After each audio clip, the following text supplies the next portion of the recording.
TED Commandment number 9. Thou shalt not read thy speech. Now, you've been in the audience when someone got up there, flopped their notebook down, and read their speech. It's not what we want to hear, is it? It's just not fun. It's not why we come to see someone speak live. So if you do that, people will feel the same way.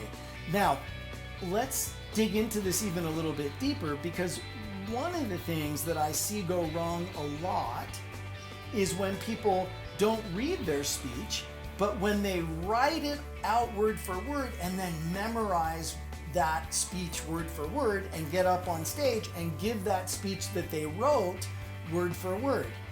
I'll tell you this, the last time that a well-written speech worked really well was the Gettysburg Address. And it's been a long time since then. Well-written speeches do not work.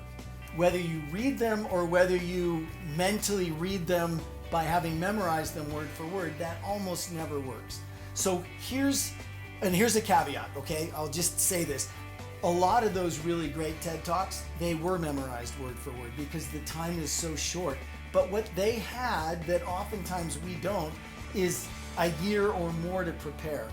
And one of the big keys, if you do like to write your speech out, and if you insist on memorizing it, just make sure that before you start to memorize it, you have turned it from a well-written speech into the language you would use to actually say that.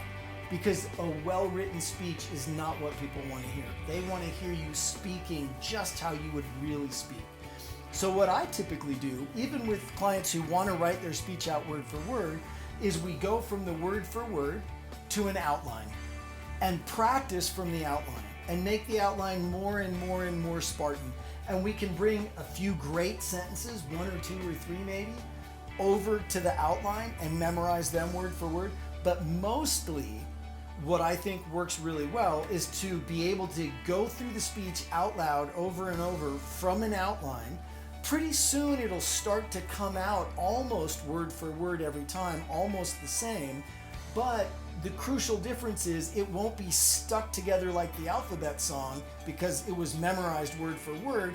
It'll be coming out almost the same every time because you will have gotten to the way you would actually, succinctly, really, truly say that. And that is what people want.